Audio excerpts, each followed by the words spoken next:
ওকে, আমরা শুরু করি। প্রথমে আমরা শুরু করবো হচ্ছে ঢাকা বোর্ড 23। ওকে, আমরা কোশ্চেনটা একটু পড়ি। কোশ্চেনটা বলছে হচ্ছে 1 কিলোমিটার প্রস্থের একটি নদী পার হওয়ার জন্য দুইজন সাঁতারু সাঁতার প্রতিযোগিতায় অংশগ্রহণ করে। প্রথম সাঁতারু 6 কিলোমিটার/আওয়ার বেগে স্রোতের প্রতিকূলের সাথে 60 ডিগ্রি কোণে এবং দ্বিতীয় সাঁতারু 6 কিলোমিটার/আওয়ার বেগে আড়াআড়ি ভাবে সাঁতার কাটা শুরু করে। নদীতে স্রোতের বেগ দেওয়া আছে 3 কিলোমিটার/আওয়ার। কোশ্চেন হচ্ছে প্রথম সাঁতারুর লব্ধি বেগ নির্ণয় করতে বলছে। আচ্ছা, নদী নৌকা বা হচ্ছে এই যে সাঁতারু বা হচ্ছে নদী, এই টাইপের অঙ্কে আমরা যেভাবে করে প্রবলেম গুলো সলভ করবো তার আগে আমি কিছু কথা বলে রাখি এখানে।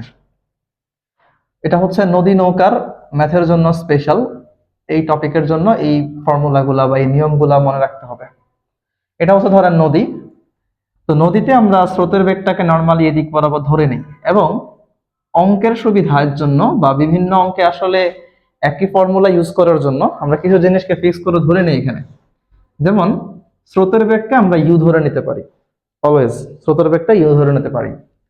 তারপর হচ্ছে নৌকার বেগ বা সাঁতারুর বেগ যাই বলুক না কেন, আমরা ধরে নিই সাঁতারুর বেগ এইটা, যে কোনো অঙ্কে যে কোনো ডিরেকশনই থাকতে পারে, আমরা এটাকে ভি ধরে নিতে পারি। তাহলে আমরা সব সময়, এটা আসলে কি কোনো নির্দিষ্ট কিছু না, এটা হচ্ছে আপনি যখন হচ্ছে অঙ্ক করেন অঙ্কটাকে সহজ করার জন্য। বোঝা গেছে?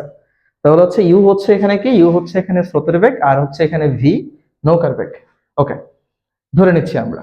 আর ইউ আর ভি এর যে মধ্যবর্তী কোণ, অর্থাৎ নৌকার স্রোতের মধ্যবর্তী কোণটাকে আমরা অলওয়েজ আলফা ধরবো।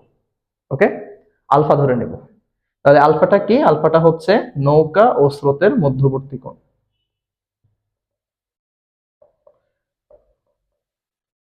অবশ্যই এটা কি নৌকা রওনা করার দিক হইতে হবে, নৌকা রওনা করার দিকে। কারণ নৌকা যে বরাবর রওনা করবে সে বরাবর তো নাও পৌঁছাতে পারে, তাই না? ধরেন একটা নৌকা রওনা করলো একদিকে, বাট নদীতে ধরেন স্রোত আছে, তাহলে সে কি অন্যদিকে পৌঁছাতে পারে না? তাহলে এই আলফাটা হবে নৌকা যেদিকে রওনা করছে তার সাথে স্রোতের বেগের উৎপন্ন কোণ। বুঝা গেছে? নৌকা যেদিকে রওনা করছে, নৌকা ধরেন এদিকে রওনা করছে, কিন্তু নৌকা ধরেন পৌঁছাইছে এদিক বরাবর, এটা কিন্তু আলফা হবে না, আলফা হবে পুরাটা নৌকা যেদিকে রওনা করছে তার সাথে স্রোতের বেগ যত কোণ উৎপন্ন করছে। ঠিক আছে? আচ্ছা, আর আমরা ধরে নেই নৌকাটা এদিক বরাবর পৌঁছাইছে, এটা আমরা জাস্ট অ্যাজিউম করে নিলাম, এটা যে কোনো দিকে হইতে পারে। তো আমরা ধরে নিই এটা হচ্ছে তার লব্ধি। তাহলে লব্ধিটা কি হবে? নৌকা যেদিকে পৌঁছাবে সেটা হচ্ছে সেই দিক বরাবর তার লব্ধি চিন্তা করে নিব।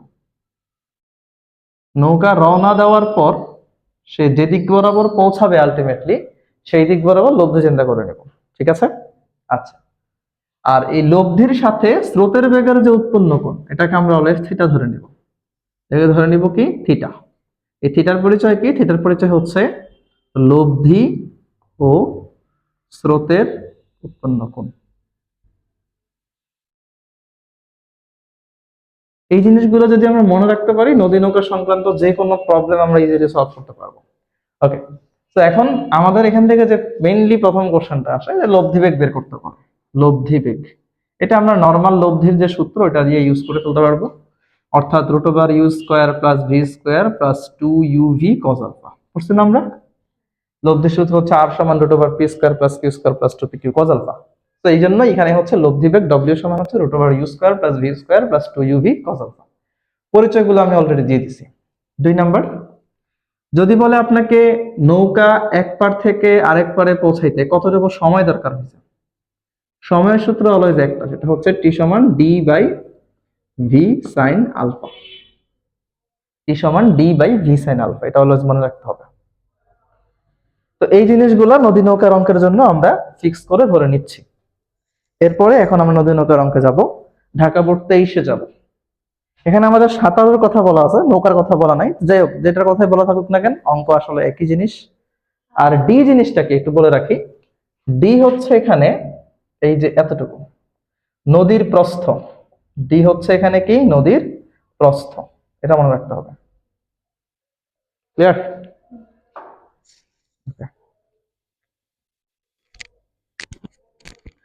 ঠিক আছে, তো এখন হচ্ছে আমরা 1 নাম্বার অঙ্কে যাই। 1 নাম্বার অঙ্কে যেটা দেওয়া আছে আমাদের কাছে ঢাকা বোর্ড 23-এর অঙ্কে,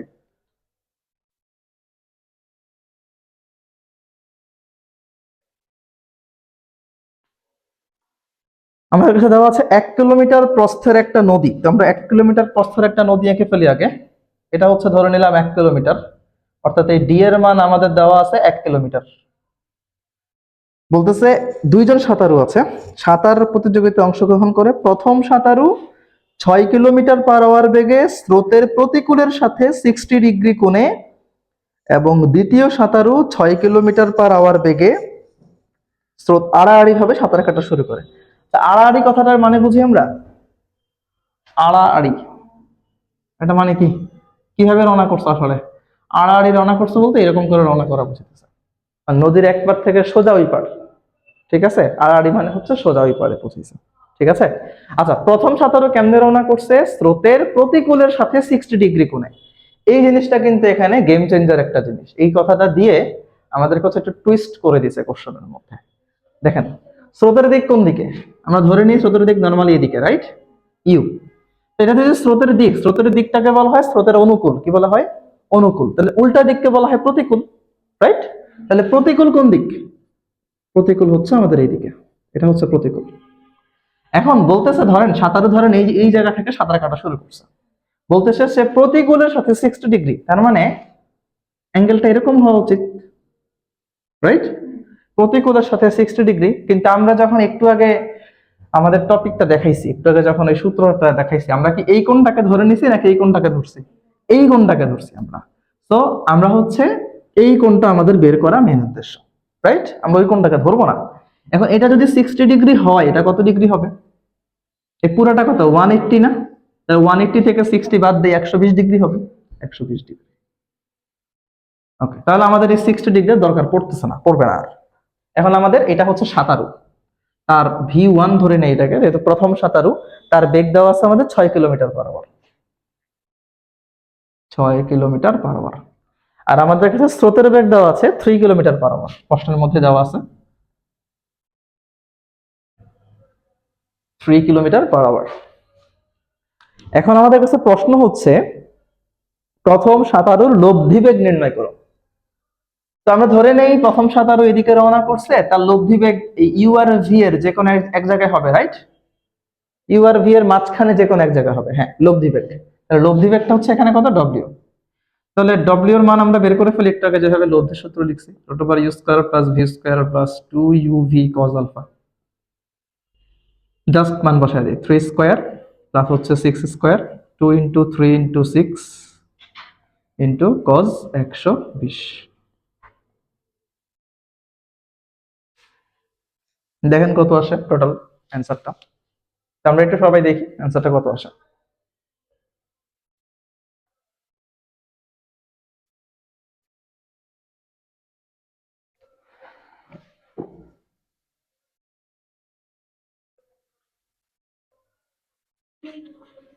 3√3। ওকে, এটাই অ্যান্সার, এত কিলোমিটার/আওয়ার।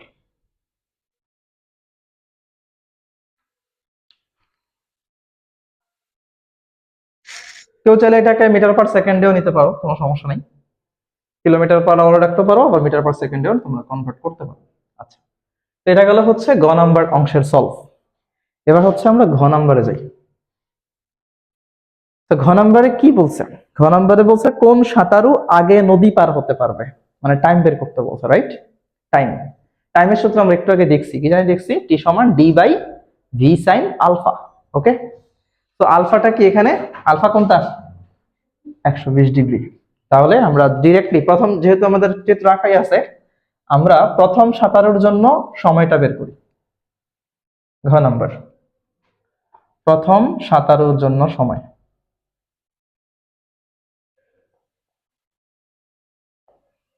T1 সমান হচ্ছে D by V sine alpha. তাহলে ডি এর মান দেওয়া আছে কত? 1 কিলোমিটার, আমরা এটাকে কিলোমিটারে রাখি। ভি দেওয়া আছে হচ্ছে 6, এটা V1 লিখি, আর সাইন 120।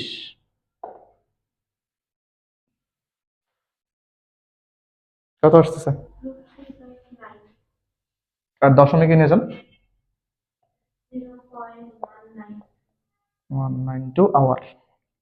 অ্যান্সার আসবে এত ঘন্টা।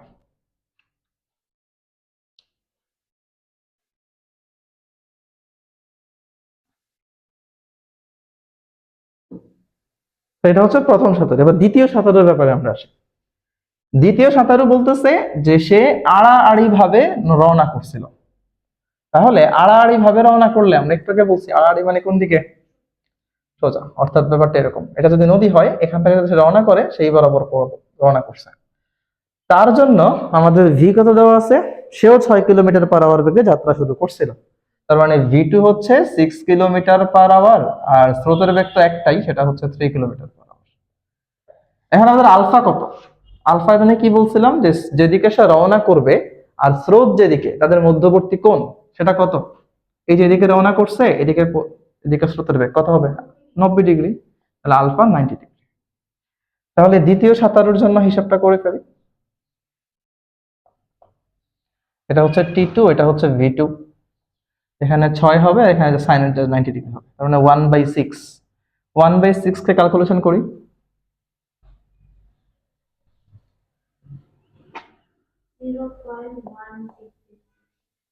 এত আওয়ার। ওকে, তাহলে আমরা দেখতে পাচ্ছি এখানে টি2 লেস দেন হচ্ছে টি1, অর্থাৎ বোঝা যাচ্ছে যে দ্বিতীয় সাঁতারু আগে নদী পার হবে। এই তো, এটাই হচ্ছে আনসার।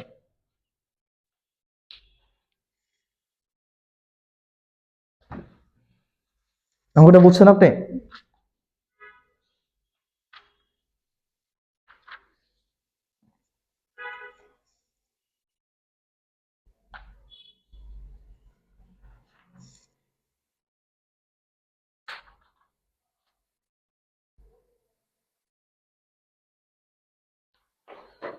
আমাদের এই কোশ্চেনটা যেমন রাজশাহী 22-এর কোশ্চেনটাও একদম হুবহু সেম, অর্থাৎ একদম হুবহু সেম একটা অঙ্ক, তাই আমি এটা করা দিচ্ছি না। ইভেন কুমিল্লা বোর্ড 22-এও যে প্রশ্নটা আসছে ওইটাও একদম সিমিলার একটা কোশ্চেন। আমরা এখন হচ্ছে চট্টগ্রাম বোর্ড 22 করব। এটা ছবি তুলুন আপনি, এই যে এখানে চট্টগ্রাম 22।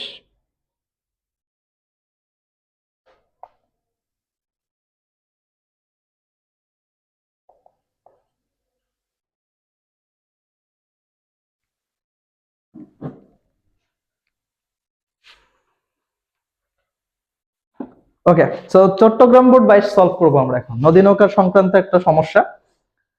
তো চট্টগ্রাম বোর্ড 22-এ বলতেছে হচ্ছে 500 মিটার প্রস্থের একটি নদীতে 6 কিলোমিটার/আওয়ার বেগে স্রোত প্রবাহিত হচ্ছে। এই নদীটি মাহির ও নিধি প্রতিযোগিতার উদ্দেশ্যে সাঁতার কেটে পার হওয়ার সিদ্ধান্ত নিল। মাহির 10 কিলোমিটার/আওয়ার বেগে স্রোতের সাথে আলফা কোণে এবং নিধি 9 কিলোমিটার/আওয়ার বেগে স্রোতের সাথে লম্বভাবে, মানে এখানে আড়াআড়ি কথাটা আর বলে নাই, লম্বভাবে কথাটা বলছে, একই জিনিস, সাঁতার কাটতে শুরু করলো। কোশ্চেন 3 নাম্বারটা হচ্ছে আলফা কোণের মান কত হলে মাহির সোজাসুজি নদীর অপর পাড়ে পৌঁছাবে, মানে সোজা কথা আমাদেরকে আলফা কোণের মানটা জানতে চাইছে। ওকে, তো আমরা হচ্ছে শুরু করি। প্রথমে মাহিরের কথা জানতে চাইছে। সো নদীর যে স্রোত দেওয়া আছে নদীর স্রোত কত দেওয়া আছে, 6 কিলোমিটার/আওয়ার। 6 কিলোমিটার/আওয়ার, মাহির হচ্ছে 10 কিলোমিটার/আওয়ার বেগে সাঁতার কাটতে শুরু করছে। ঠিক আছে, তো ফার্স্ট একটা নদী আঁকি আমরা। এখন নদীতে স্রোতের বেগ দেওয়া আছে ইউ সমান 6 কিলোমিটার/আওয়ার। এখানে কিন্তু কথা কিছু বুঝতে হবে, বলতেছে মাহির সোজা ওই পারে পৌঁছাইতে চায়, রাইট? মাহির সোজা ওই পারে পৌঁছাইতে চায়, মানে মাহির এখান থেকে রওনা করে সোজা এখানে পৌঁছাইতে চায়। এখন নদীতে তো স্রোত আছে, এখন মাহির যদি এদিকে রওনা করে তাহলে কি সে আর এই বরাবর সোজা পৌঁছাইতে পারবে? নদীর স্রোতটাকে এদিকে ধাক্কায় নেওয়া যাবে না, নেওয়া যাবে। তাহলে মাহিরকে সোজা বরাবর রওনা করতে দেওয়া যাবে না, সে তার রওনা হইতে হবে হচ্ছে এই বরাবর। যদি সেই বরাবর রওনা করে তাহলে স্রোতটাকে এদিকে নিয়ে গেলেও সে আলটিমেটলি এখানে পৌঁছানোর সম্ভাবনা থাকবে, তাই না? আচ্ছা, সো আমরা ধরে নেই মাহির হচ্ছে এদিক বরাবর রওনা করছে, যেটা হচ্ছে স্রোতের সাথে আলফা কোণে রওনা করছে, ইজ ইট? আর মাহির পৌঁছাইছে কোন বরাবর, এই বরাবর, এই লম্ব বরাবর, অর্থাৎ এটা তার লব্ধি, কারণ আমরা বলছি যে যেদিকে পৌঁছাবে সেটা তার লব্ধি। আচ্ছা, আর রওনা করছে হচ্ছে এই দিক বরাবর, তাই ভি এর মানটা আমরা 10 কিলোমিটার/আওয়ার ধরে নিলাম, সেটা প্রশ্ন দেওয়া আছে। ঠিক আছে, এখন আমরা আলফা বের করতে বলছে। এখন এটা যেহেতু লব্ধি, এটাকে কি আমরা থিটা বলতে পারি? লব্ধির সাথে স্রোতের বেগের উৎপন্ন কোণ থিটা, এটা হচ্ছে 90 ডিগ্রি, বুঝাই যাচ্ছে। এই জন্য আমি পরিচয়গুলো আগে ক্লিয়ার করে নিয়েছি, যাতে করে পরবর্তীতে আর কোনো প্রবলেম না হয়। তো আপনারা যারা অনলাইনে ক্লাস করতেছেন তারা যদি কিছু না বুঝেন অবশ্যই ব্যাপারটা জিজ্ঞেস করবেন। আচ্ছা, তো থিটা হচ্ছে 90 ডিগ্রি। এখন টেন থিটার সূত্র আমরা এখান থেকে প্রয়োগ করতে পারি, তাহলে সহজে আমাদের আলফা বের হয়ে যাবে। ওই যে আমরা ভেক্টরে লব্ধির দিক নির্ণয়ের সূত্র দেখছিলাম, এই থিটাটা যার সাথে কোণ উৎপন্ন করবে, মানে লব্ধি যার সাথে কোণ উৎপন্ন করবে সে সিঙ্গেল থাকবে, রাইট? লব্ধি এখানে স্রোতের বেগের সাথে কোণ উৎপন্ন করছে, তাহলে স্রোতের বেগকে নিচে সিঙ্গেল বসাবো, ঠিক? আর নৌকার বেগের সাথে তো লব্ধি কোনো কোণ উৎপন্ন করে নাই, মানে আমরা ধরি নাই, তাহলে উপরে বসবো ভি সাইন আলফা আর এখানে বসাবো ভি কস আলফা। এটাই হচ্ছে লব্ধির দিক নির্ণয় সূত্র। এখানে কোনো প্রবলেম আছে? এখানে আমরা হচ্ছে থিটার সূত্রটা, লব্ধির দিক নির্ণয় সূত্রটা অ্যাপ্লাই করছি। আমরা ভেক্টরে এরকম পড়ছিলাম, আমরা যখন ভেক্টর চ্যাপ্টার পড়ছিলাম আমরা তখন একটা সামান্তরিক সূত্র ছিল, এটা ছিল পি, এটা ছিল কিউ, এটা ছিল হচ্ছে আর, এটা ছিল আলফা, এটা ছিল থিটা। আমরা যখন টেন থিটার ফর্মুলা লিখছিলাম আমরা বলছিলাম লব্ধি যার সাথে কোণ উৎপন্ন করবে সে একা থাকবে। এখানে লব্ধি পি এর সাথে উৎপন্ন হবে, তাহলে পি এক সিঙ্গেল থাকবে, উপরে বসবে কিউ সাইন আলফা, নিচে বসবে কিউ কস আলফা, ঠিক? এই সূত্রটা আমরা দেখছিলাম, সেইটা এখন এখানে কাজে লাগাইতেছি আমরা। ওকে, সো এখন টেন থিটা মানে হচ্ছে 1090, আর ভি এর মান হচ্ছে 10, সাইন আলফা তো আমরা বেরই করব, ইউ হচ্ছে 6, 10 কজ আলফা। 1090 মানে হচ্ছে সাইন 90 বাই কজ 90, সাইন 90 মান 1, কজ 90 মান 0, এভাবে বসাইলাম। তোমরা কিন্তু ডিরেক্টলি আবার ক্যালকুলেটরে 1090 অ্যাপ্লাই করতে যাও না, তাহলে কিন্তু সমস্যা। ক্যালকুলেটরে অ্যাপ্লাই করতে গেলে সেটা ম্যাথ এরর দেখাবে, কারণ এটা কিন্তু ক্যালকুলেটর সলভ দিবে না, 1090 ভ্যালু অসংজ্ঞায়িত। ওকে, তো আমরা এখন আড়াআড়ি গুণ করব, তাহলে 6 প্লাস 10 কজ আলফা ইকুয়াল আসতেছে 0, দেন কজ আলফা ইকুয়াল আসতেছে -6/10, আলফা সমান আসবে কজ ইনভার্স -6/10। ওকে, তাহলে অ্যান্সার বের করে ফেলো, দেখো কত আসে। অঙ্কের প্যাটার্ন গুলা হুবহু সেম, আমরা শুধু জাস্ট বিভিন্ন অঙ্কে বিভিন্ন রকম ডেটা বের করতে বলে, যেরকম ভাবে ডেটা বের করতেই বলুক না কেন, যদি তোমরা ফার্স্ট টপিকটা বুঝো আমি আশা করব এই টাইপের অঙ্ক করতে তোমাদের কোনো প্রবলেম হবে না, যেই টাইপের অঙ্ক দেখ নদীনক অঙ্ক থেকে।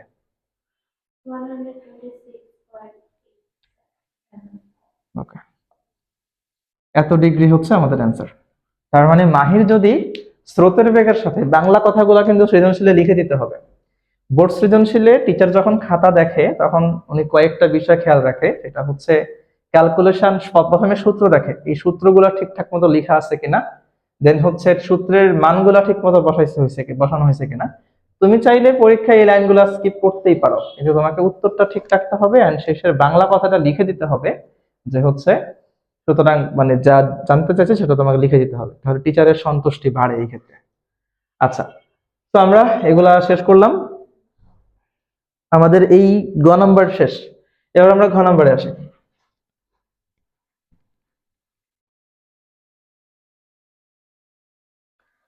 ঘ নাম্বার আমাদেরকে বলতেছে যে উদ্দীপক অনুসারে কে জিতবে, মানে মাহির এবং হচ্ছে নিধি তারা যে প্রতিযোগিতা শুরু করছে, এই প্রতিযোগিতায় জিতবে কে, মানে কি বের করতে বলছে?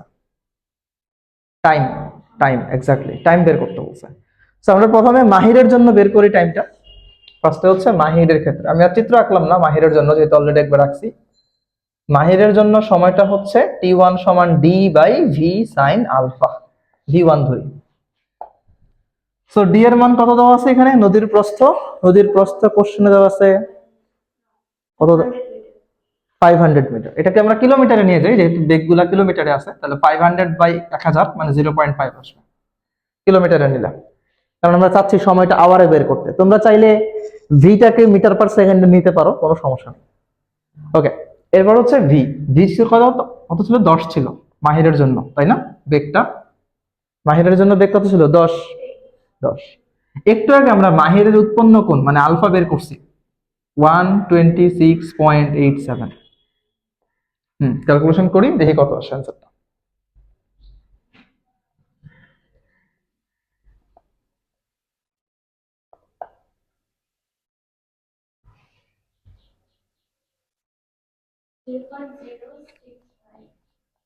ওকে, এত ঘন্টা লাগতেছে হচ্ছে মাহির। এবার আমরা নিধির ক্ষেত্রে ক্যালকুলেশনটা করি। নিধির ক্ষেত্রে ঘটনাটা কি বলছে আমাদের একটু পড়তে হবে। মাহির হচ্ছে স্রোতের সাথে আলফা কোণে রওনা করছে, কিন্তু নিধি 9 কিলোমিটার/আওয়ার বেগে স্রোতের সাথে লম্বভাবে সাঁতার কাটতে শুরু করছে। তার মানে নিধির ক্ষেত্রে কিন্তু ফিগারটা এরকম, এটা হচ্ছে ইউ, যার বেগ ছিল কত, 6 কিলোমিটার/আওয়ার, নদীর স্রোতের বেগ। এখন নিধি স্রোতের বেগের সাথে 90 ডিগ্রি কোণে বা লম্বভাবে, মানে হচ্ছে এরকম ভাবে যাত্রা শুরু করছে, রাইট? তার মানে যেদিকে রওনা করছে সেদিকের সাথে স্রোতের বেগের উৎপন্ন কোণ হচ্ছে আলফা। আলফার মান হচ্ছে এখানে 90 ডিগ্রি, তাই তো? আলফা হচ্ছে এখানে 90 ডিগ্রি। তাহলে আমরা এখন T2 বের করে ফেলি নিধির জন্য। আর নিধির বেগ ছিল এখানে 9 কিলোমিটার/আওয়ার, 9 কিলোমিটার/আওয়ার। তাহলে D/V2 sin alpha 0.59 into sin 90।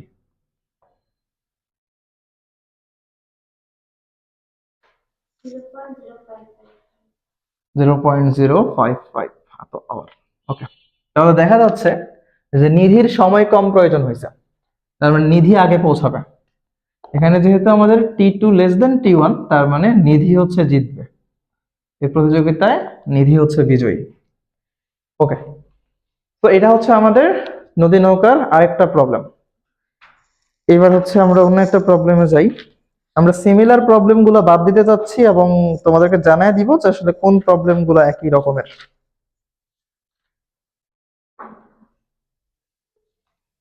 যেমন এখানে দিনাজপুর বোর্ড 2022-এর প্রবলেমটা সেম রকম, কোনো পার্থক্য নাই। এখানে প্রথম কোশ্চেনটা হচ্ছে, মানে সেকেন্ড কোশ্চেনটা হচ্ছে টাইম বের করতে বলছে, আর প্রথম কোশ্চেনটা বলছে নদীর প্রস্থ বের করতে। ওকে, সো এটা আর করাচ্ছি না, এটা প্রায় সেম ভাবে। তারপরে এখানে ঢাকা বোর্ড 2100 সেম নিয়ম, রাজশাহী বোর্ড 2100 সেম নিয়ম, সিলেট বোর্ড 2100 আমাদের সেম নিয়ম,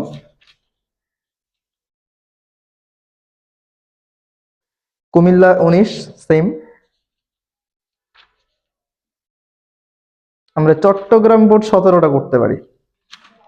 হ্যাঁ, একটু ছবি তোলেন। আমরা এখন করব হচ্ছে চট্টগ্রাম বোর্ড 17।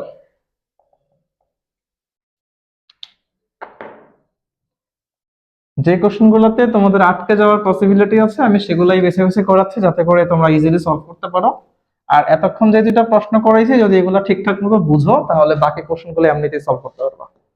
ওকে, এখন চট্টগ্রাম বোর্ড 17টা যেটা আমাদেরকে বলতেছে যে একটি নদী 31 কিলোমিটার প্রশস্ত, দুইটা নৌকা আড়াআড়ি পার হওয়ার জন্য এ হতে অভিন্ন বেগে যাত্রা শুরু করলো। আচ্ছা, আমি একটু ফিগারটা আগে, তাহলে আমাদের ব্যাপারটা ক্লিয়ার হবে, যেহেতু এটা ফিগার বেসড কোশ্চেন।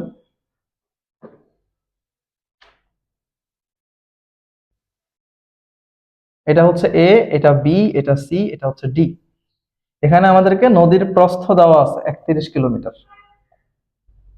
31 কিলোমিটার হচ্ছে এখানে নদীর প্রস্থ। আচ্ছা, সো এখন নদীতে স্রোতের বেগ আমাদের কাছে দেওয়া আছে 9 কিলোমিটার/আওয়ার। এই স্রোতের বেগটা দেওয়া আছে 9 কিলোমিটার/আওয়ার।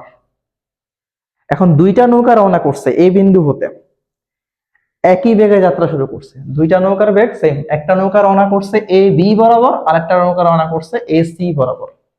ঠিক আছে, এটাই বলা আছে কোশ্চেনে, যে এ হতে অভিন্ন বেগে যাত্রা শুরু করলো যাদের একটি এবি বরাবর এবং অপরটি এসি বরাবর পৌঁছায়। ওকে, সরি, পৌঁছায় না, মানে রওনা করে। একটা এবি বরাবর রওনা করছে, একটা এসি বরাবর রওনা করছে। প্রথমটি হচ্ছে আড়াআড়ি পার হয়, আড়াআড়ি পার হয়ে সি বিন্দুতে পৌঁছালেও দ্বিতীয়টি ডি বিন্দুতে পৌঁছায়। অর্থাৎ প্রথমটা কি এবি বরাবর রওনা করছে, পৌঁছাইছে সি বিন্দুতে, মানে এসি বরাবর পৌঁছাইছে। কোনটা? এই যে এটা এইভাবে রওনা করছে, তাহলে আড়াআড়ি পার হয়েছে না, আড়াআড়ি পার হয়ে সি বিন্দুতে পৌঁছাইছে। আবার দ্বিতীয়টা হচ্ছে এসি বরাবর রওনা করে এডি বরাবর পৌঁছাইছে, মানে ডি বিন্দুতে পৌঁছাইছে। এখন প্রশ্ন 3 নম্বরটা প্রশ্ন হচ্ছে উদ্দীপকের নৌকার অভিন্ন বেগ, আই মিন বেগ হিসাব করতে বলছে। অভিন্ন বেগ বলতে নৌকার দুইটা বেগ তো সিমিলার ছিল, তাহলে ওই বেগটা হিসাব করতে বলছে যে বেগটা কত। ঠিক আছে, ওকে। সো আমরা হচ্ছে কোশ্চেনে যাই। আমরা যে কোনো নৌকা নিয়ে শুরু করতে পারি, এখানে দুইটা নৌকা নিয়ে কাজ করতে হবে এমন না, যেহেতু দুইটা নৌকার বেগে সিমিলার আমরা যে কোনো একটা নৌকা নিয়ে কাজ করতে পারি। ঠিক আছে, তো কোন নৌকা নিয়ে শুরু করবো আমরা বলেন। এখানে কোণ দেওয়া আছে, এখানে হচ্ছে একটা কোণ দেওয়া আছে 30 ডিগ্রি, একটা দেওয়া আছে 63.43 ডিগ্রি। আচ্ছা, আমরা হচ্ছে প্রথম নৌকাটা নিয়ে শুরু করি, মানে প্রথম নৌকার ক্ষেত্রে জিনিসটা দেখি। প্রথম নৌকা চিত্রটা শুধু প্রথম নৌকার জন্য আঁকবো। তাহলে এই হচ্ছে নদী, এটা হচ্ছে এ বিন্দু, প্রথম নৌকা এবি বরাবর রওনা করছে এবং সে পৌঁছাইছে হচ্ছে এই বরাবর সি বিন্দুতে। তার বেগ আমরা হচ্ছে হিসাব করব, এই ভি এর মানটা হিসাব করব। ইউ দেওয়া আছে 9 কিলোমিটার/আওয়ার। এটা যদি 30 ডিগ্রি হয়, এই পুরোটা কত ডিগ্রি হবে? Alpha 30 + 90, right, 120 degree. এখন আবার এটা যেহেতু তার লব্ধি এই বরাবর, লব্ধি না এটা, যেহেতু সে এদিকে পৌঁছায়, তাহলে এটা কি থিটা। লব্ধির সাথে স্রোতের বেগের উৎপন্ন কোণটাই হচ্ছে কত? থিটা। এটা হচ্ছে এখানে 90 ডিগ্রি। ওকে, আই হোপ এটা নিয়ে কোনো ঝামেলা নাই। এবার আমরা এখান থেকে যে কি বের করবো, ভি এর মানটা বের করবো। সো আমাদের ভি এর মান বের করা মেইন উদ্দেশ্য। ঠিক আছে, শুরু করি আমরা। আমরা ট্যান থিটার ফর্মুলাটা অ্যাপ্লাই করি। ট্যান থিটা, লব্ধি কার সাথে কোণ উৎপন্ন করছে? থিটা। ইউ এর সাথে, তাহলে ইউ সিঙ্গেল। উপরে বসাবো ভি সাইন আলফা, নিচে বসাবো ভি কজ আলফা। তাহলে এখন tan 90 V sine alpha divided by হচ্ছে U plus V cos alpha. আর গুণ করলে এখানে 1/0 আসবে, V sine alpha divided by U plus V cos alpha. এখন যদি আমরা আর গুণ করি, তাহলে U plus V cos alpha equal আসতেছে 0, কজ আলফা ইকুয়াল আসতেছে মাইনাস ইউ বাই ভি, আর আলফা সমান আসতেছে cos inverse minus U by V. Just এখন সরি, আমরা তো কিসের মান বের করতেছি? আমরা তো বের করবো ভি এর মান। সো ভি সমান এই পাশে নিয়ে আসলে minus u divided by cos alpha. U এর মান দেওয়া আছে 9, আমরা যেটা মাইনাস আছেই, কজ 120। কজ 120 এর মান হচ্ছে মাইনাস হাফ, আর এখানে আছে -9 উপরে, তাহলে হবে 18 কিলোমিটার/আওয়ার। তোমরা চাইলে ক্যালকুলেটরে করে দেখতে পারো, অ্যান্সার 18ই আসবে। 18 কিলোমিটার/আওয়ার, এটাই হবে অ্যান্সার। বুঝছেন? ওকে,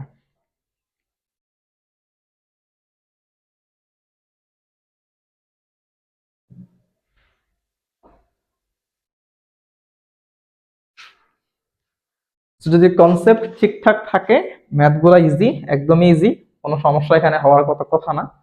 ইভেন নদী নৌকা সংক্রান্ত সবগুলাই অঙ্কই প্রায় একই ধাঁচের।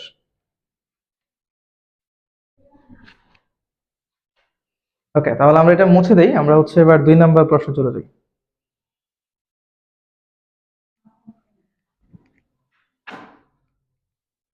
আমাদের 2 নম্বর প্রশ্ন আমাদেরকে বলতেছে হচ্ছে কোন নৌকা নৌকা দুটি একই সময় নদীর অপর পারে পৌঁছায় কিনা, মানে টাইম জানতে চাইছে। তো ইজি, প্রথম নৌকার জন্য টাইম বের করে ফেলি। প্রথম নৌকা T1 সমান D by V sine alpha. D দেওয়া আছে 31 কিলোমিটার, ভি তো আমরা একটু আগে বের করলাম 18, আর প্রথম নৌকার জন্য আমরা একটু আগে বের করছি আলফা হচ্ছে 120। করে ফেলি।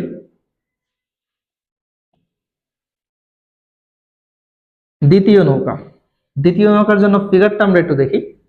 দ্বিতীয় নৌকা রওনা করছে এদিক বরাবর, বাট সে পৌঁছাইছে এদিক বরাবর, এসি বরাবর রওনা করে ডি বিন্দুতে এডি বরাবর পৌঁছাইছে। আসছে স্যার কত? ওকে, এত আওয়ার। দ্বিতীয় নৌকা, এটা হচ্ছে তার স্রোত 9 কিলোমিটার/আওয়ার। দ্বিতীয় নৌকার বেগও সেম হবে 18, কারণ আমরা জানি দুইটা নৌকার বেগ সেম। তাহলে সে রওনা করছে কোন বরাবর? এই বরাবর। তার স্রোতের বেগ কোন বরাবর? এই বরাবর। তাহলে আলফা কোনটা? এটা না, আলফা হচ্ছে 90 ডিগ্রি। ওইটা আমাদের জানার দরকার নাই, কারণ আমাদের এটা লাগতেছে না, ওই অ্যাঙ্গেলটা জানার দরকার নেই, এটা দেওয়াই আছে অবশ্য 63.43। তাহলে ট্যান থিটা সমান, সরি ট্যান থিটা না, টি এর মান বের করবো আমরা এখান থেকে। তাহলে T2 সমান হচ্ছে D by V sine alpha, 31 divided by 9 sine 90। কত আসে? 9 না 18, 31 divided by 18 sign 90।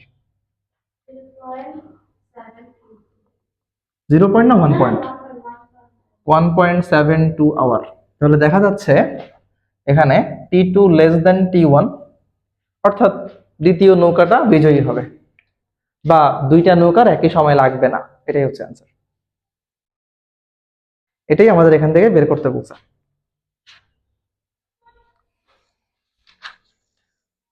Okay, so আমাদের নদী নৌকার প্রবলেম গুলা শেষ। এবার হচ্ছে আমরা বৃষ্টি ছাতার অঙ্কে যাব।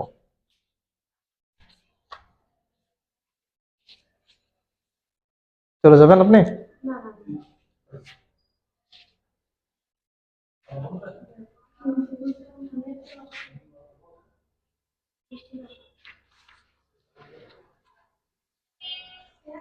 আপনার নাম নিতে আসছে আপনাকে?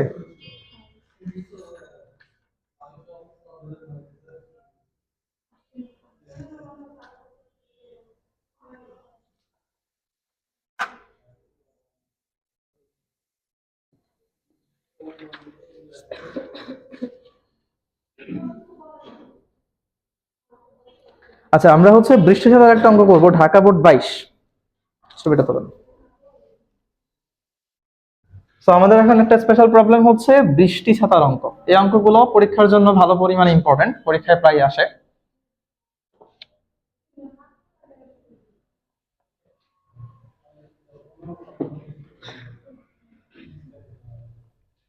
সো বৃষ্টি ছাতার ম্যাথ। বৃষ্টি ছাতার অঙ্কের জন্য আমাদের আপেক্ষিক বেগের টপিকটা খুব ভালো করে বুঝতে হবে, যেটা আমরা অলরেডি বুঝাইছি, তাই না? এটা আমরা অলরেডি বোঝানো হয়েছে ক্লাসের মধ্যে। ওকে, সো ঢাকা বোর্ড 22-এর যে প্রবলেমটা, এখানে বলা হইতেছে শান্ত বাতাসে, মানে স্থির বাতাস, শান্ত বাতাসে 6 কিলোমিটার পার আওয়ারে বেগে, আই মিন বাতাসের কোনো বেগ এখানে নাই যদি শান্ত বাতাস বলে, 6 কিলোমিটার পার আওয়ার বেগে বৃষ্টি পড়ছে। এ সময় সাইকেলে চড়ে আবিদ 8 কিলোমিটার পার আওয়ার বেগে বাড়ি ফিরছে। হঠাৎ আবিদের চলার বিপরীত দিকে 2 কিলোমিটার পার আওয়ার বেগে বাতাস প্রবাহিত হতে লাগলো। এটা পরের কথা। ওকে, উভয় ক্ষেত্রে বৃষ্টি থেকে বাঁচতে আবিদ ছাতা ব্যবহার করলো। প্রশ্ন নাম্বার 3 হচ্ছে স্থির বাতাসে বৃষ্টির লব্ধি বেগ নির্ণয় করো। মানে বাতাসের বেগ যখন নাই, রাইট, তখন হচ্ছে বলতেছে বৃষ্টির লব্ধি বেগ নির্ণয় করতে। আচ্ছা, এখানে লব্ধি বেগের কথা কেন আসতেছে? কারণ বৃষ্টিও চলমান, আবিদও চলমান। তাহলে আবিদ বৃষ্টিটাকে কিন্তু এক্স্যাক্টলি ওই বেগে পড়তে দেখবে না, আবিদ কিন্তু বৃষ্টির লব্ধি বেগটাকে দেখবে, তাই না? এই জন্যই লব্ধি বেগ চিন্তা করতে বলছে। ওকে, তো আমরা এই ধরনের কোশ্চেনের ক্ষেত্রে একটা কমন ডিরেকশন ধরে নেই যে মানুষ সবসময় এদিকে চলে। এটা অ্যাকচুয়ালি জাস্ট ধরে নেওয়ার জন্য, আপনি চাইলে এদিক বরাবর ধরে নিতে পারেন, কোনো সমস্যা নেই। তো এখানে যেহেতু আবিদের কথা আচ্ছা, এখানে আবিদ যেহেতু মানুষ, তাহলে আমরা এখানে ম্যান দিলাম ভিএম, মানুষের বেগ। এটা কথা দেওয়া আছে প্রথমে, আবিদ হচ্ছে 8 কিলোমিটার পার আওয়ার বেগে বাড়ি ফিরছে। তো ধরে নিলাম আবিদের বেগ হচ্ছে এদিক বরাবর, আর বৃষ্টি হচ্ছে সোজাসুজি নিচের দিকে পড়তেছে, বৃষ্টির বেগ 6 kilometre per hour, 6 kilometre per hour. Okay, এটা আমাদের আপাতত প্রথম কোশ্চেনের জন্য। এখন অনেকেই যে ভুলটা এখানে করে সেটা হচ্ছে তারা এই দুইটা জিনিসের, আমাদেরকে যেহেতু কি বলছে যে লব্ধি বেগ বের করতে, তারা লব্ধি বেগটা এদিক বরাবর চিন্তা করে, যেটা কমপ্লিটলি ভুল। এখানে কিন্তু এই দিক বরাবর লব্ধি বেগ না, এটা কিন্তু খেয়াল রাখতে হবে। কেন এই দিক বরাবর না? এখানে কনসেপ্টটা আসবে আপেক্ষিক বেগের। দেখেন, আবিদও চলমান, বৃষ্টিও চলমান, তাহলে অবশ্যই আবিদ বৃষ্টির প্রকৃত বেগটাকে দেখবে না, আবিদ বৃষ্টির আপেক্ষিক বেগটাকে দেখবে। কার সাপেক্ষে দেখবে? আবিদের সাপেক্ষে। যে চিন্তা করতে পারে সবসময় তার সাপেক্ষে হয়, রাইট? তাহলে এখানে আমাদের মেইন কনসেপ্টটা হচ্ছে আবিদের সাপেক্ষে বৃষ্টির বেগ, রাইট? এই বেগটাকেই আমরা বলতেছি লব্ধি বেগ। এই আবিদের সাপেক্ষে বৃষ্টির বেগ যা আসলে লব্ধি বেগ তাই, এটাকেই লব্ধি বেগ বুঝাইতেছে। এটাই হচ্ছে বৃষ্টির লব্ধি বেগ, রাইট? আচ্ছা, এখন আমরা যখন আপেক্ষিক বেগ পড়ছিলাম তখন আমরা বলছিলাম যে যার সাপেক্ষে সে হচ্ছে প্রসঙ্গ কাঠামো। সে কি? প্রসঙ্গ কাঠামো। আর প্রসঙ্গ কাঠামোকে আমরা নরমালি স্থির ধরে নেই, ঠিক আছে? এখন কার সাপেক্ষে? আবিদের সাপেক্ষে। তাহলে প্রসঙ্গ কাঠামো কে? আবিদ। এখন আবিদ কি চলমান আছে না স্থির আছে? চলমান আছে। আবিদকে স্থির করতে হবে। তাহলে কি করতে হবে? আবিদ যেদিকে চলতেছে তার বেগটাকে ঠিক বিপরীত দিকে দিয়ে দিতে হবে, সেম ভেলোসিটি কিন্তু বিপরীত দিকে। মাইনাস হচ্ছে জাস্ট ডিরেকশনের জন্য, আমরা মাইনাসটা এখানে ইগনোর করতেছি। যেহেতু মান জাস্ট 8 কিলোমিটার/আওয়ার নিলাম, তাহলে সোজা কথাই যে দিক বরাবর আবিদ চলতেছে তার ডিরেকশনটাকে অপোজিট করে দিব, তাহলে আবিদ স্থির হয়ে যাবে, রাইট? তাহলে এখন প্রসঙ্গ কাঠামো স্থির। এখন আমাদের এই জিনিসটা তাহলে আর এই বেগটা ধরার দরকার নাই। এখন আমাদের এই বেগটা হিসাব করব, আর এখানে হচ্ছে বৃষ্টির বেগ এইটা, তাহলে লব্ধি বেগ হচ্ছে এখন আমাদের এই দিকে হবে। লব্ধি বেগ বলতে আবিদের সাপেক্ষে বৃষ্টির বেগ, সেটা হচ্ছে এখন এই দিক বরাবর হবে। এটাকে আমরা চাইলে আর দিয়ে প্রকাশ করতে পারি। এখন আমরা লব্ধির ডিরেক্ট সূত্র অ্যাপ্লাই করতে পারি। আমরা যেমন লব্ধি সূত্র জানি। আচ্ছা, এখন এই দুইটা ভেক্টরের মধ্যবর্তী কোণ কত? 90 ডিগ্রি, রাইট? সো আলফা এখানে 90 ডিগ্রি। আমরা চাইলে হচ্ছে আর সমান আমরা যে জানি √vm square plus vr square 2vm into vr into cos 90। cos 90 এর ভ্যালু তো 0, তাহলে ওই পুরোটা শূন্য হয়ে যাবে, শুধু vm স্কয়ার আর vr স্কয়ার থাকবে। ক্যালকুলেশনে ডেটা বসাইলে vm হচ্ছে এখানে 8 আর vr হচ্ছে 6, এই দুইটা করলে আমরা পাবো 10 কিলোমিটার/আওয়ার। অর্থাৎ আবিদদের কাছে মনে হবে বৃষ্টিটা 10 কিলোমিটার/আওয়ার বেগে পড়তেছে। এটাকেই বলতেছে লব্ধি বেগ। এটা কি ক্লিয়ার? ওকে। তো কখনো যদি একজনের সাপেক্ষে আরেকজনের বেগ বা হচ্ছে লব্ধি বেগ এগুলা বের করতে বলে, আমরা সবসময় কিন্তু এটা অ্যাপ্লাই করব। এখন একটা কথা বলে রাখি, ওই যে ওই কনসেপ্টটা এখানে এই বরাবর লব্ধি আঁকলে আপনার অ্যান্সারটা কিন্তু সিমিলার হতো, অ্যান্সারটা কিন্তু একই রকম আসতো, 10 আসতো, কিন্তু সেটা কিন্তু রং কনসেপ্ট। সেটা কিন্তু টিচার যদি আপনার ফিগার দেখে সেটা কিন্তু কেটে দিবে, ঠিক আছে? তো ফিগার অবশ্যই এরকমটা শিখতে হবে এবং শুদ্ধভাবে শিখতে হবে। অঙ্কের অ্যান্সার মেলা কিন্তু অঙ্ক মেলা না, বা অঙ্ক কারেক্ট হওয়া না। আচ্ছা, আমরা হচ্ছে এবার 4 নম্বরে আসি। 4 নম্বর প্রশ্ন যেটা বলতেছে সেটা হচ্ছে বাতাস প্রবাহিত হওয়ার আগে এবং পরে একইভাবে ছাতা ধরলে আবিদ বৃষ্টি থেকে রক্ষা পাবে কিনা। মানে এই অবস্থায় আবিদ কত অ্যাঙ্গেলে ছাতা ধরবে, আর যখন বাতাস প্রবাহিত হতে শুরু করবে তখন আবিদ কত অ্যাঙ্গেলে ছাতা ধরবে, এটাই হচ্ছে মেইন কোশ্চেন, ঠিক আছে? ওকে, তাহলে প্রথমে আমরা এই অবস্থা চিন্তা করি। প্রথম অবস্থায় এটা হচ্ছে ঘ নাম্বার, এটা হচ্ছে প্রথম অবস্থা। প্রথম অবস্থায় ফিগার এটাই হবে, যেহেতু আমাদের এখানে প্রথম অবস্থায় কোনো বাতাস ছিল না। ওকে ওকে, এখন আমাদেরকে যেটা বের করতে বলছে শুধু এই থিটাটা বের করতে বলছে, এই অ্যাঙ্গেলটা বের করতে বলছে। অর্থাৎ আবিদ কত অ্যাঙ্গেলে ছাতা ধরবে, এক্স্যাক্টলি বৃষ্টির হাত থেকে রক্ষা পাওয়ার জন্য আবিদ কত অ্যাঙ্গেলে ছাতা ধরবে। আপনি চাইলে এটাকেও থিতা ধরতে পারেন, আপনি চাইলে এটাকেও থিতা ধরতে পারেন, কোনো সমস্যা নেই, যে কোনো একটা থিতা ধরলেই চলবে। এটা যখন ধরবো তখন লিখবো উলম্বের সাথে, এটা যখন ধরবো তখন বলবো অনুভূমিকের সাথে, আর কিছুই না। আমি ধরে নিলাম এটা হচ্ছে থিটা আমাদের। এখন আমরা এখানে tan থিটার ফর্মুলা অ্যাপ্লাই করতে পারি। থিটা 1 ধরি, তাহলে tan থিটার ফর্মুলা অ্যাপ্লাই করি। এটা তো আমাদের আর লাগবে না এখানে।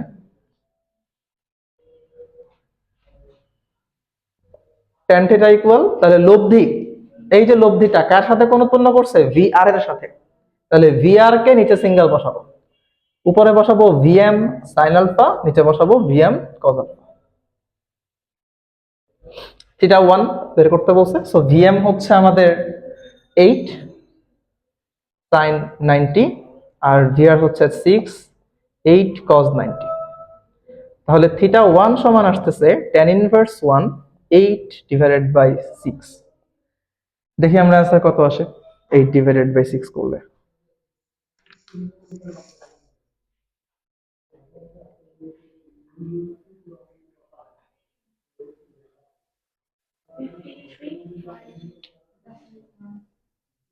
পয়েন্ট, ওকে 1 ডিগ্রি। এত কোণে হচ্ছে প্রথম অবস্থায়, যখন বাতাস ছিল না তখন আবিদ যদি এত কোণে ছাতা ধরে তাহলে সে বৃষ্টির হাত থেকে রক্ষা পাবে। এবার আমরা দ্বিতীয় অবস্থায় যাব, যখন বাতাস আছে তখনকার অবস্থা।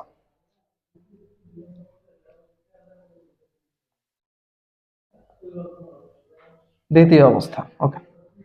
দ্বিতীয় অবস্থার ঘটনাটা হচ্ছে এরকম যে হঠাৎ আবিদের চলার বিপরীত দিকে 2 কিলোমিটার/আওয়ার বেগে বাতাস প্রবাহিত হতে লাগলো। মানে আবিদ যেদিকে চলতেছিল তার বিপরীত দিকে বাতাস প্রবাহিত হতে শুরু করলো। এখন এই অবস্থায় তারে কত কোণে ছাতা ধরতে হবে, এটা হচ্ছে কোশ্চেন। আমরা আবার একটু ফিগারটা আঁকি। আবিদ চলতেছিল কোন দিকে? এদিকে 8 কিলোমিটার/আওয়ার। বৃষ্টি পড়তেছিল নিচের দিকে 6 কিলোমিটার/আওয়ার, রাইট? বলতেছে আবিদের চলার বিপরীত দিকে, আবিদ চলতেছিল এদিকে, তাহলে বিপরীত দিক মানে কোনটা? এটা। এদিকে কি কি শুরু হইতে চললো? বাতাস। বাতাস শুরু হইতে চললো 2 কিলোমিটার/আওয়ার বেগে। এত বেগে বাতাস প্রবাহিত হতে শুরু করলো। দেখেন তো রেকর্ডিং ঠিকঠাক হচ্ছে কিনা। ওকে, এখন আমাদের এখানে একটু আগে ছিল বেগ ছিল 2টা, আবিদের বেগ আর বৃষ্টির বেগ। এখন বেগ চলে আসছে 3টা। এই ক্ষেত্রে আমরা জিনিসটাকে কিভাবে ডিল করব? দেখেন, সব সময় সহজভাবে চিন্তা করব। যে 2টা বেগ একই রেখা বরাবর থাকবে তাদেরকে নিয়ে আগে চিন্তা করব। যে 2টা বেগ একই রেখা বরাবর বা একই লাইন বরাবর। যেমন দেখেন এখানে আবিদের বেগ আর বাতাসের বেগ তারা একই লাইন বরাবর আছে না? তাহলে আমরা আগে এদের লব্ধি চিন্তা করব। এদের লব্ধির সাথে এর লব্ধি বের করলে আমাদের, বা লব্ধি না মানে থিটা বের করলে আমাদের হচ্ছে অ্যাঙ্গেল বের হয়ে যাবে। ওকে, তাহলে প্রথমে আমরা সোজা কথা আমরা 3টা বেগ থেকে 2টা বেগে নিয়ে আসবো। ঠিক আছে, ডান, শুরু করি। তাহলে প্রথমে আমরা কার সাপেক্ষে কার বেগ বের করব? আবিদের সাপেক্ষে বাতাস নাকি বাতাসের সাপেক্ষে? আবিদের সাপেক্ষে বাতাস, কারণ আবিদ এখানে চিন্তা করতে পারতেছে। ওকে, প্রথমে আমরা বের করব হচ্ছে আবিদের সাপেক্ষে বাতাসের আপেক্ষিক বেগ। ওকে, এটাকে আমরা R1 ধরলাম। তো কার সাপেক্ষে? আবিদের সাপেক্ষে। প্রসঙ্গ কাঠামোকে আবিদ। আবিদ কি স্থির আছে না নাকি মুভেবল? আবিদ মুভ করতেছে, চলমান। তাকে থামাইতে হবে না? থামাইতে হলে কি করতে হবে? তাকে উল্টা দিকে নিয়ে আসতে হবে। তাহলে ভিএম কোন দিকে এখন হয়ে যাবে? এদিক বরাবর। তাহলে এখন এটা থাকবে না, বাদ। এখন আমাদের দেখেন ভিএ যেদিকে ভিএমও একই দিকে, তাহলে 2টা ভেক্টর যখন একই দিকে কাজ করে তাদের লব্ধি কি হয়? যোগ হয় না? 2টা ভেক্টর যখন একই দিকে কাজ করে তখন তাদের লব্ধি কি হয়? যোগ হয়। অর্থাৎ R1 মান হবে 2 + 8, তার মানে হচ্ছে 10 কিলোমিটার/আওয়ার। এটা হচ্ছে আবিদের সাপেক্ষে বাতাসের আপেক্ষিক বেগ। এখন আমাদের এই 2টা বেগ মিলে আমরা এখন পেয়ে গেলাম কি? R1, যেটার মান হচ্ছে 10 কিলোমিটার/আওয়ার। এখন আমাদের আর কোনো সমস্যা নাই। এখন দেখেন এটা হচ্ছে বর্তমানে বাতাসের বেগ, রাইট? আপেক্ষিক বেগ আর কি। এটা আর এটা লব্ধি বের করব। লব্ধি কোন দিকে হবে? এদিকে হবে। আর থিটা কোন দিকে ধরবো? ধরে নিয়ে গেছো থিটা, অর্থাৎ θ2 আর কি যেটা। তাহলে tan θ2 লব্ধি কার সাথে কোণ উৎপন্ন করছে? ভিআর এর সাথে। তাহলে ভিআর নিচে সিঙ্গেল, কার সাথে উৎপন্ন করে নাই? R1 এর সাথে। তাহলে R1 উপরে বসবে, R1 sin alpha, R1 cos alpha. তাহলে R1 হচ্ছে 10 sin আলফার মান তো বুঝতে পারতেছো, এখানে হচ্ছে 90 ডিগ্রি, এই যে আলফা 90। তাহলে tan sin 90 আর নিচে হচ্ছে 6 প্লাস tan cos 90। তাহলে অ্যান্সার আসবে এখানে 10/6, অর্থাৎ থিটা সমান θ2 সমান হচ্ছে tan ইনভার্স 10/6। দেখি আমরা কত আসে অ্যান্সার।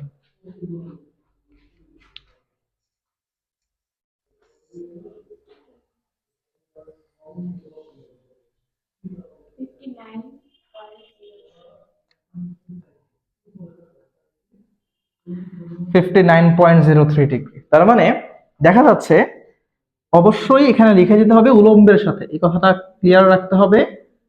এই থিটাটা কার সাথে? উলম্বের সাথে। এটা ক্লিয়ারলি খেয়াল রাখতে হবে, না হলে কিন্তু 1 নাম্বার কাটা দিবে। θ1 নট ইকুয়াল θ2, অর্থাৎ উভয় ক্ষেত্রে বৃষ্টির হাত থেকে রক্ষা পাওয়ার জন্য আবিদকে ভিন্ন ভিন্ন কোণে ছাতা ধরা লাগবে উলম্বের সাথে। সে একই কোণে যদি ছাতা ধরে তাহলে সে বৃষ্টির হাত থেকে রক্ষা পাবে না। ক্লিয়ার? ওকে, সো আমাদের আজকের ক্লাসটা এই পর্যন্তই। আমরা হচ্ছে আগামী ক্লাসে বৃষ্টি ছাতার আরো কয়েকটা অ্যাডভান্সড ম্যাথ দেখব এবং আরো কয়েকটা টাইপের ম্যাথ দেখব। আজকে এই পর্যন্তই, আল্লাহ হাফেজ।